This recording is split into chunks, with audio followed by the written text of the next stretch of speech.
Hey everyone, welcome to TRS. We are live.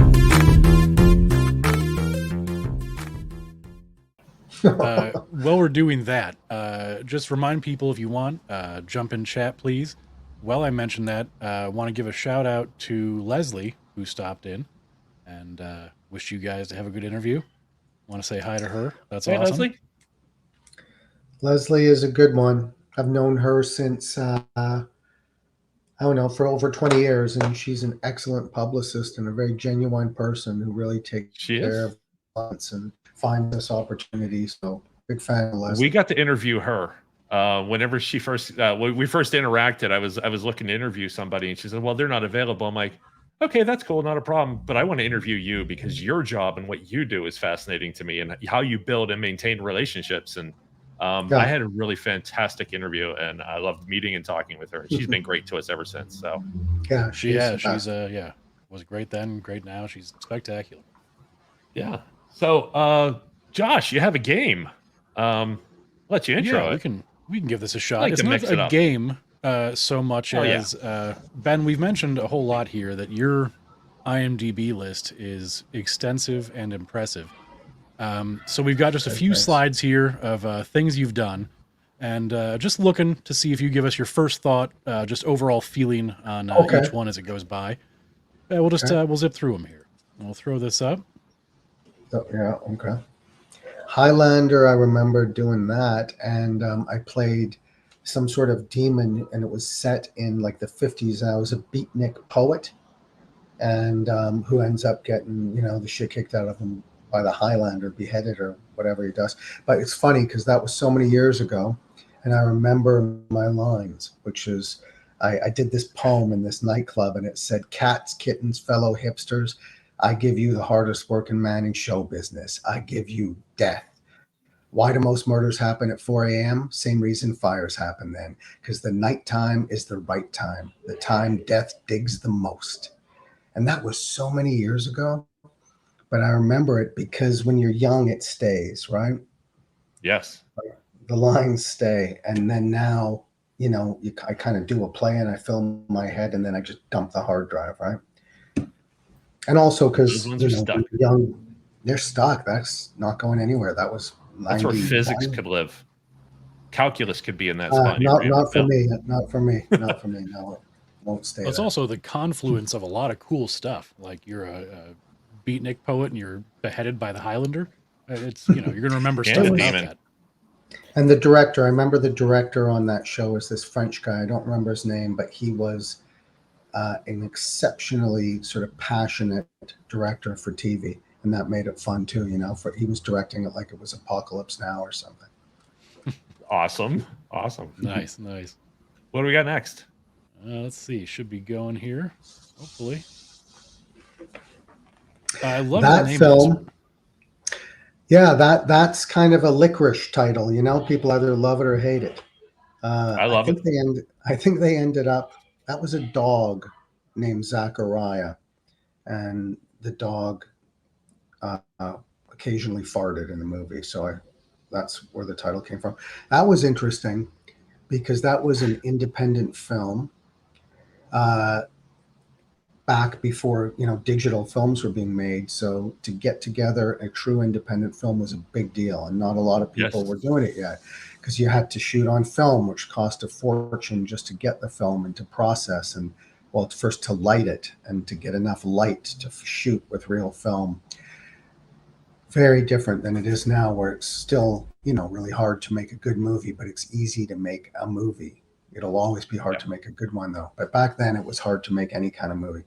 So this film ended up playing at some really great festivals and winning some awards. Me and the guy who wrote it and played my best friend ended up just hating each other's guts while we were filming that. And it was a buddy movie. And we had to play best friends. And I was playing his real life girlfriend was playing my girlfriend in the movie, and that was weird.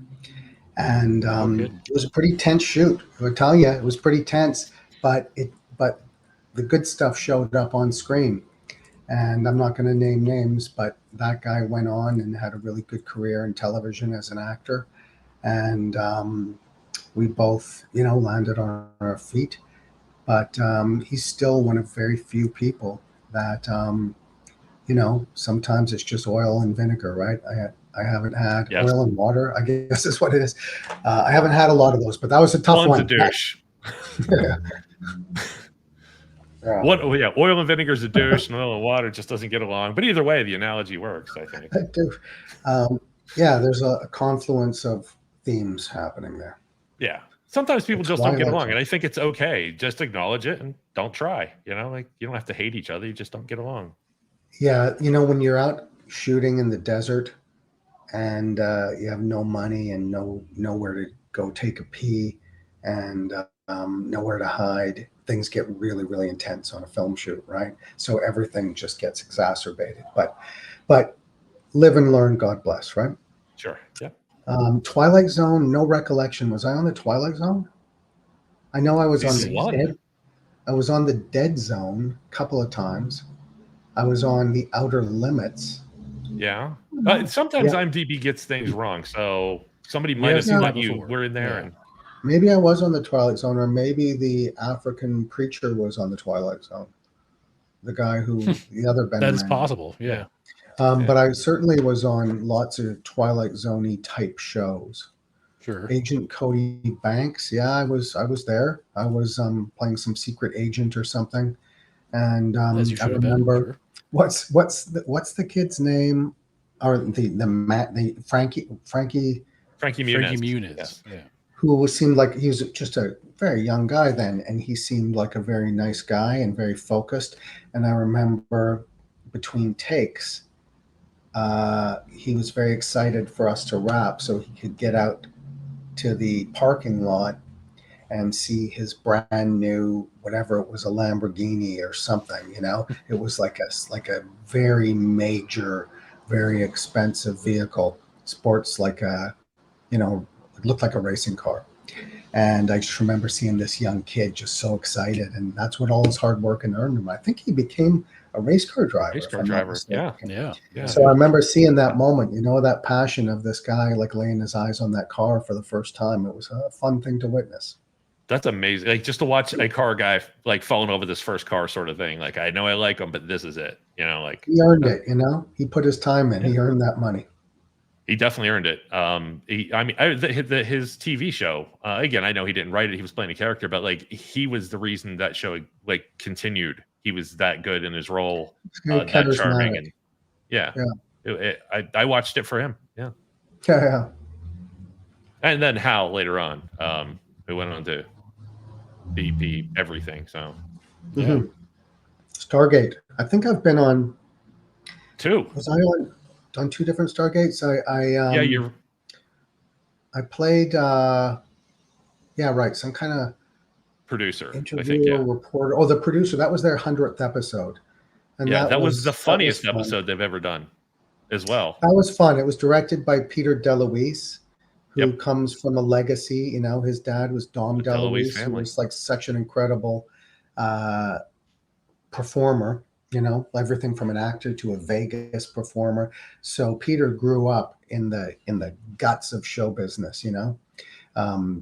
People like I'm trying to remember that. Burt Reynolds were like buddies. You know what I mean? Like I just recently watched both Smokey and the Bandit, and the movies they were in together. Cannonball Run, I think.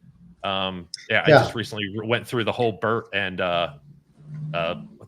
DeLuise movie history. A more seemingly innocent time.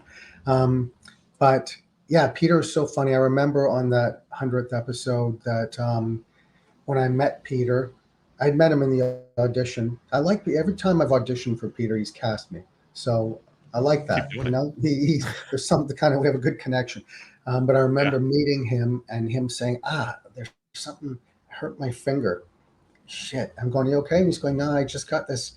Can you just grab I pulled his finger and he farted. He's still pulling it off. He went through a pretty extensive setup, and I don't know how long he had that one in the chamber, but That was my onset introduction to him, and I'm sure he's still working that gag every chance he gets. I hope he Timing is. is I hope he is to still get it going, like because I can't get my wife to do it ever now. Your second experience on Stargate was with Face to Face with Claudia Black, and another like she was That's doing right. her comedic best at that point too. Any Yeah, stories from that episode? Well, she was really nice. I remember, sometimes when you go on a show as a guest star or as in a smaller role, people don't really have sort of make the time to connect with you because it's a hard job being a series regular, right? You're there, you gotta just be ready all the time, every day, and sometimes people's mental focus doesn't extend to the new people on set. She was one of those people who was very friendly and very warm. And I remember I was wearing my own glasses, which were those lenses, that get dark in the sun. And we were on a break, and I went outside, and the lenses, they turned into sunglasses, and then they called us in to start shooting. And it was just taking forever for the lenses to go back to normal. And it was getting uncomfortable, like we're going, okay, like let's roll camera. And I remember her going, no, nice glasses, you're fired. So that's sort of my memory of that. So there's a lesson, a word to the wise for any actors out there who are using your own glasses. If you have transition lenses, don't expose them to the sun while you're shooting. Have a normal pair on you somewhere. Probably a good idea. It'd take a while. So I was sorry, I was going through minutes. Go ahead, Josh. You had another one on here? Yeah, let's getting close here. Well, we just got through two all of a sudden. Well, let's stick with Eureka. Yeah. Super nice guy. What's that guy's name again? You remember? Colin something? Ferguson? Is right? That it? Ferguson. Super nice guy, Canadian guy. I had originally met him on a show, on a sitcom in Los Angeles that we were both on, that didn't go. Coupling? Show ended. What's that? Was it Coupling by any chance? No, it was a show called Then Came You. I think it was called And Then Came You. And long story short, I ended up getting fired off the show. And I'd like to tell you that story, but we don't have time. It was actually a pretty funny story. But I got fired off this show, and then I saw him back in Vancouver, and he was introducing me to everyone as, this is Ben, and we did this show together. Then Came You, and I'm thinking, yeah, we kind of didn't. We almost did.